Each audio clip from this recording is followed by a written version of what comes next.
Well बाबा लोग कैसे हो। It welcome to dairy series का थर्ड एपिसोड ड्रॉप हो चुका है एंड थर्ड एपिसोड काफ़ी इन्फॉर्मेशंस प्रोवाइड करके गया है फ्यूचर स्टोरी के लिए भी।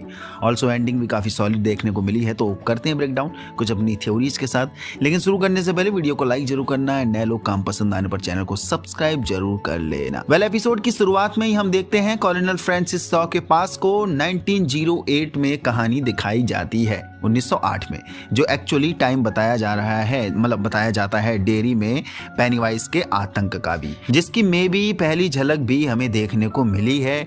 फ्रांसिस को दिखाया जाता है जो सर्कस में जाता है और उसे वहां एक आंख वाला स्कैरियस्ट बुढ़ा देखने को मिलता है, घोस्ट टाइप का, जो बाद में उसे जंगल में भी हंट डाउन करने की कोशिश करता है, उसे चेज करता है। और यही इंट्रोड्यूस होता है एक और न्यू कैरेक्टर, रोज ने गुलेल से उस बुढ़े की दूसरी आंख भी फोड़ दी थी। बट आपको याद होगा इट फिल्म में बेवरली भी गुलेल से पेनीवाइज को मारती है।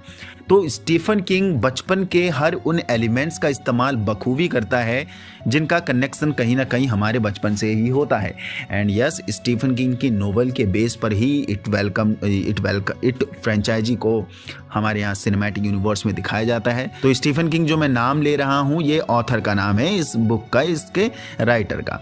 और इसी गुलेल का सिग्निफिकेंस फिर डिक हैलोरन के टाइम पर भी दिखाया गया है, जो कि शॉ की ही गुलेल है। एंड इस गुलेल को जैसे ही डिक ने छुआ, वो भी पेनीवाइज के माइंड मैनिपुलेशन में जाने लगा था, उसे उसका फियर हिट होने लगा था, जंग में लड़ने का फियर, जो भी उसने डेड बॉडीज देखी हैं, जो उसके लिए एक बैड एंड स्कैरी मेमोरी है। और पेनीवाइज इसी का तो फायदा उठाता है, आपके उस फियर को रिकॉल एंड रिवाइज कराता है, जिससे आप पहले ही काफ़ी डरे होते हो। ऑल्सो डिक को उसकी ग्रैंडमा का स्कैरियर पार्ट पेनीवाइज दिखाने की कोशिश कर रहा है या कर रहा था।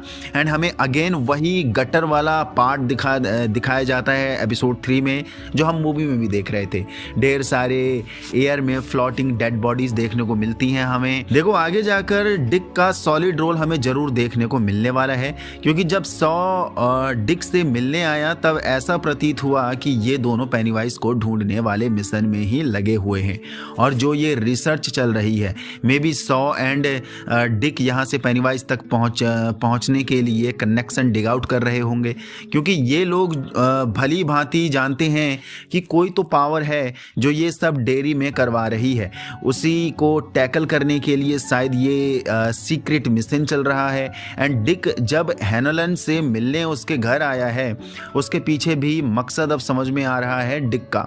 ऑल्सो फ्रांसिस शॉ के लिए हैनोलन इतना इंपॉर्टेंट क्यों है, वो भी इस एपिसोड से समझ में आ रहा है, क्योंकि हैनोलन काफ़ी ब्रेव एंड ज़्यादा प्रेशर के माहौल में भी अपना दिमाग चला सकता है, डिसीजन ले सकता है। ऑल्सो उसने डिक को मौत के मुंह से भी निकाला था जब डिक प्लेन से कूदने ही वाला था तब।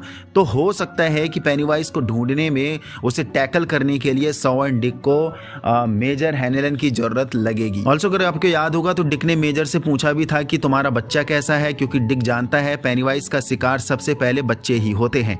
एंड हमने एंडिंग में भी देखा था जब lily, Ronnie, rich and will कब्रिस्तान में जाते हैं उस सुपर एंटिटी को कैमरे में कैद करने के लिए, जिसके सबूत से वो रॉनी के फादर हैंक को बचा सकेंगे, छुड़ा सकेंगे, क्योंकि हैंक को क्लिंट बाउर ने कैद कर लिया है।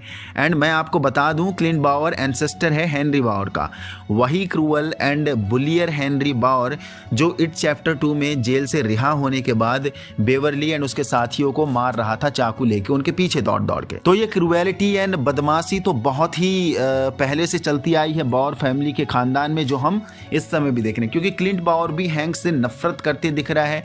ऑल्सो बाउर ब्लैक से काफ़ी नफरत भी करते हैं, जो हमने मूवी में हेनरी के साथ भी देखा था, कैसे वो भी एक कट्टर रेसिस्ट था। एंड यहाँ पर जो उसका एंसेस्टर यानी क्लिंट बाउर है, वो भी एक हिसाब से एंसेस्टर ही देखने को मिल रहा है, जो ब्लैक्स को पसंद नहीं कर रहा है।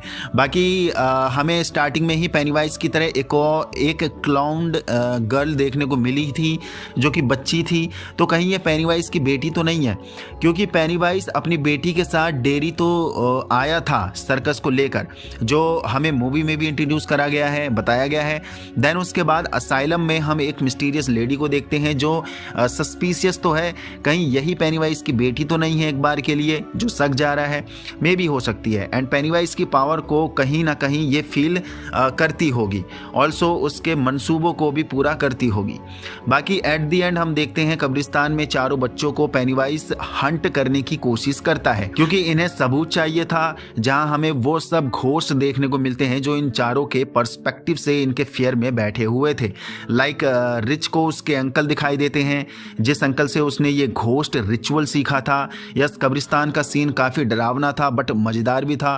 फ़ोटोज़ तो ली हैं उन्होंने, लेकिन क्या ये फ़ोटो सही में खींची गई होंगी?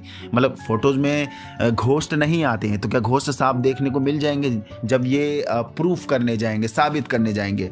तो कहीं अभी भी ये उनका भ्रम तो नहीं चल रहा है। पेनीवाइज उन्हें विन करने दे रहा है, मे बी उसकी ये चाल हो सकती है, और अंत में जब वो साबित करने की कोशिश करेंगे तो फुटेज में कुछ दिखेगा ही नहीं, वो ब्लैंक देखने को मिलेंगी। बाकी एट द एंड हमें पेनीवाइज की झलक भी देखने को मिलती है फोटो में, क्योंकि अभी तक हमें हमारा मेन विलन यानी पेनीवाइज देखने को नहीं मिला है, या द डांसिंग क्लाउन, जो इट मूवी में काफ़ी डरावना एंड भयानक चल रहा था।